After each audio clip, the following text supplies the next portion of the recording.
Hi செல்லக்குட்டீஸ். Gandhari மிளகு வச்சுட்டு நீங்கள் ஆம்லெட் சாப்பிட்ருக்கீங்களா? இப்படி ட்ரை பண்ணி பாருங்களேன். இதோட பெனிஃபிட்ஸ் என்ன தெரியுமா?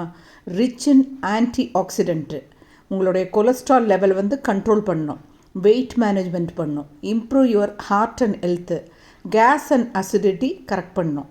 நீங்கள் காலையில் இப்படி ஒரு கட்டஞ்சாயாவோட ஒரு பிரேக்ஃபாஸ்ட் சாப்பிட்டிங்கன்னா சும்மா செம்மையாக இருக்கும். ட்ரை பண்ணி பார்க்குறீங்களா? ஹெல்த்துக்கு காந்தாரி மிளகு ரொம்ப ரொம்ப நல்லது. நீங்கள் இப்படி ட்ரை பண்ணி பார்த்துட்டு தான் சொல்லுங்களேன்.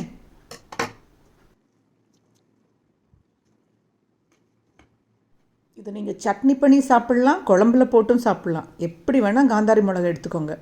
ரொம்ப ஹெல்த்துக்கு ரொம்ப நல்லது. காந்தாரி மிளகு எல்லா இடத்துலையும் கிடைக்காது. ஒரு சின்ன தொட்டியில் நீங்கள் வளர்த்துக்கலாம். இல்லாட்டா கடையில் எங்கேயாச்சும் கேட்டு பாருங்கள், கண்டிப்பாக கிடைக்கும். இதோட பெனிஃபிட்ஸ்லாம் சொல்லியிருக்கேன். ட்ரை பண்ணி பார்க்குறீங்களா?